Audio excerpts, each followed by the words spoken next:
Dear Pastor Burns, it's a pleasure to again talk to you, and thank you so much for everything you do. The latest video, the interview with you, was just really viral, and it's just amazing. A lot of people translated it to many languages just to really spread your message to their language, to make sure this message goes to their country. Wow. And they were so, inspired, so impressed by how much you sincere, your courage, and everything. So we truly appreciate it. I don't know, I'm speechless about that because you really encourage a lot of people. And especially the next video when you support the ALLATRA volunteers, they were just really, really appreciate. And not only ALLATRA volunteers, because you stay for the human rights and you stay for everybody who've been prosecuted, whose human rights violated, whose religious freedom violated.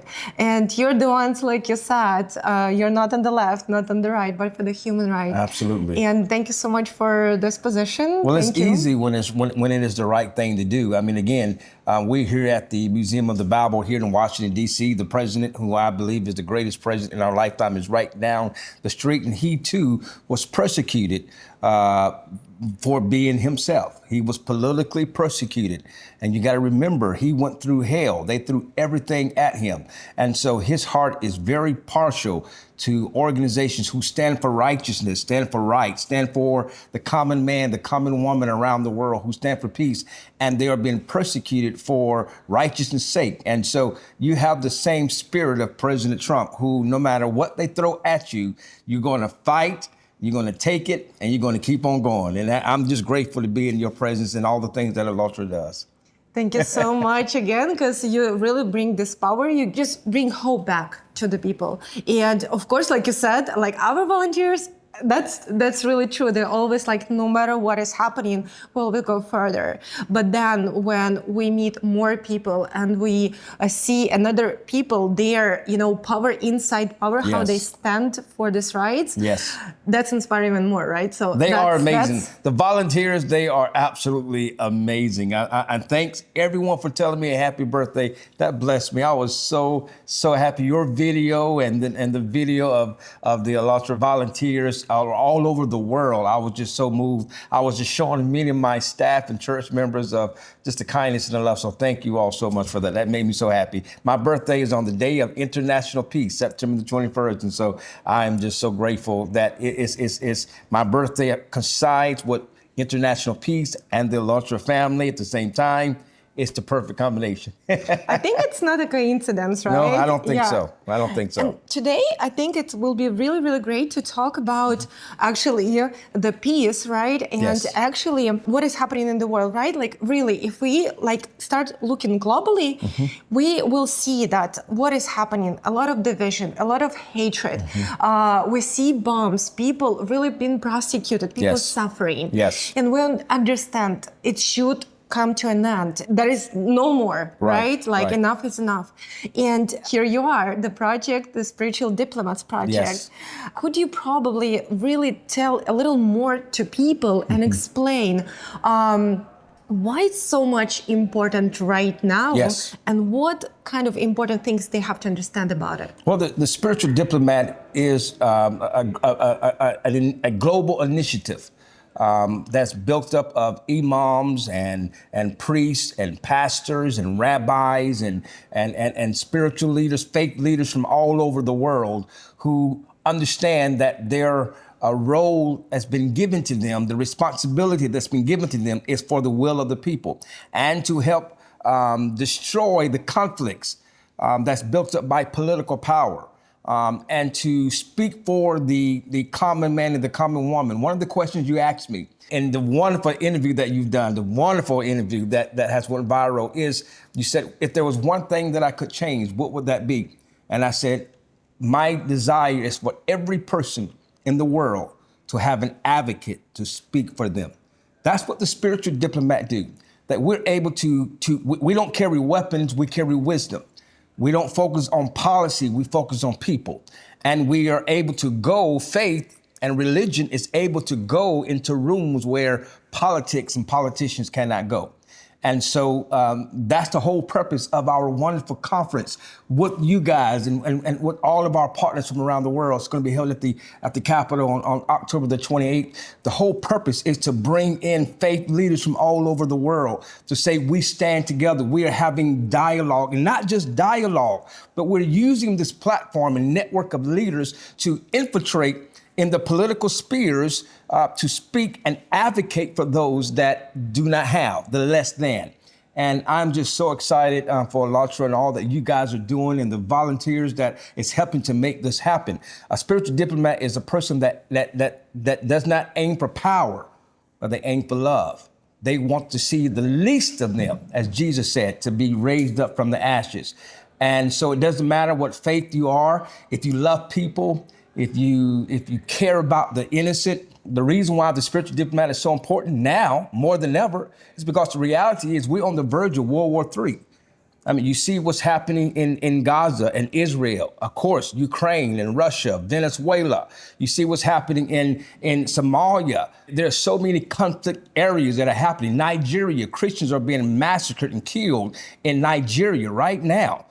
In India and rural parts, Muslims are being hunted down by different organizations because they're minorities, and Christians are minorities in some of these rural parts around the world. You need to have a spiritual diplomat in every continent, in every city in the world. That's someone that has a heart for people and that we can communicate directly with each other. So we can do what politics failed to do, we can do by saying, listen, my brother, my sister, I don't see the country you're from. I don't see the Iranian. I don't see the North Korean.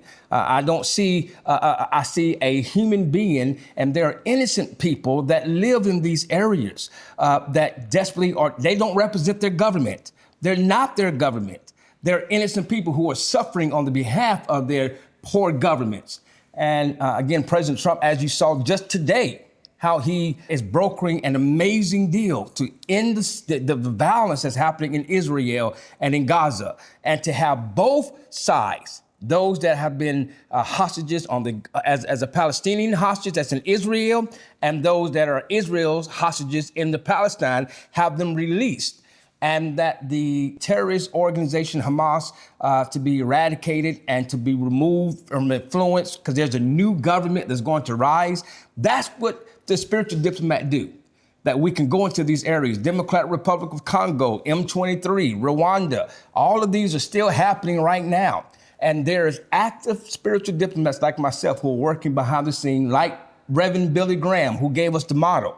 He taught us how to go into China and preach the word of God while at the same time preaching unification and peace and bringing our two countries, China and America, together. He was a key figure into doing that. And so in Reverend Billy Graham's model, in Mahatma Gandhi's model, in Dr. Martin Luther King's model, the model that they've already established, and so many other Jewish leaders and Christian and Hindu leaders, they have shown us that it can be done in a nonviolent way. And so this is a call for those men and women of faith from all over the world to step in those shoes and say, I am willing to be a spiritual diplomat. I'm not chasing power, I'm chasing peace, and we can do it together. Actually, that's what I was about to ask, because, I was telling you, obviously, about our project, the Universal Grain, where Yes. we did this amazing, really very big, the social survey, and actually people in 180 countries Yes. were answering the question, what unites us all? Yes, that was to so find beautiful. this common ground. And everybody really, when we gather all those, answers together, that was such incredible. So really, everybody was saying love, Yes. right? Yes. Respect and desire to live in a prosperous world. Yes. And now we have your project, the Spiritual Diplomats, Yes. which is actually tend to implement it Yes. in the reality. Yes. So, and before you said, so how anyone could become a spiritual diplomat? But first of all, you have to really have true love for people. You cannot be so focused on government that you ignore people's suffering. It's one of the things that I see happening all over. They demonize, and governments demonize each other. And they will say, this person is a bad person, and so, or they're racist. And I've seen it firsthand. Let's just use Ukraine. I've seen it firsthand how Ukrainians were demonized first as racist, as corrupt, as neo-Nazis. They don't believe in religious freedom. And so they paint those pictures. And you can believe it by looking at the mainstream media, because that's all the news that you have. Until, like in my case, I arrived there and I discovered what was being told to me from conservative news outlets was completely the opposite from the beautiful people that I met that were actually in Ukraine. And I then discovered that it's an old playbook that happened in Vietnam. It happens even in America. They do the same thing to us as Americans. They say that we have no God. We're godless people, that that we just use people and abuse people, when there are a lot of beautiful Americans that love our country, but they also love people around the world. So you have to love first. And you got to be willing to not listen to the propaganda that's being pushed by all countries. Everybody does it against each other. Everybody does it, and move past the propaganda and see the heart and the soul of the individual. For me, as a spiritual diplomat, my goal is that all of us will not just know each other, but we start to learn our children's names. We'll start to learn their family members' names, their brothers and sisters, because it's hard to want to go to war with somebody when you know the names of their children. That's true. Them. So how do you become a spiritual diplomat? Well, first of all, have love. Secondly, you need to come to our event. You got to come October the 28th at the Washington, at the Capitol, on Capitol Hill. And you got to come because we're going to have some more instructions. We want people to go and register. If they register, they get a beautiful lapel pin. I have to send you a beautiful picture of it, but for every person that's registering, they're going to get this, and they got to attend, register and attend. All right, so you can't just register and don't show up, but if you register and attend, you'll get a beautiful lapel pin that says Spiritual Diplomat with an eagle, and it's the official seal of our wonderful organization, and we're giving it for free. And from there, people will discover, what can I do to operate as a spiritual diplomat? The number one thing you have to do is just have love. Ignore the propaganda and fight for people, even those that don't look like you, those that don't speak your language. Love is a universal language, and that's really all you need. Thank you so much. And I think you already encourage everybody really to come to this conference, because I want this pin. I already want to sign up and I want to register. Yes. So thank you very much for everything. Thank you again for your open heart. Thank you so much for really willing to help people. Amen. And staying for the people. Thank you. So And much. ALLATRA and all that you guys are doing and all those wonderful volunteers. I absolutely love the articles, and I'm just blessed that you have an army behind you, the ALLATRA army. But I think it's because you love people, and the multi-grain that video that I saw of all these people saying love, love, love, love from almost 180 different countries, all saying the same thing, love. Jesus said it, love your God with all your heart and all your mind. And the second greatest commandment is to love your neighbor with all your heart and all your mind. And that's what ALLATRA is about. That's what I'm about. That's why we work so well together. Thank you so much. God bless you all.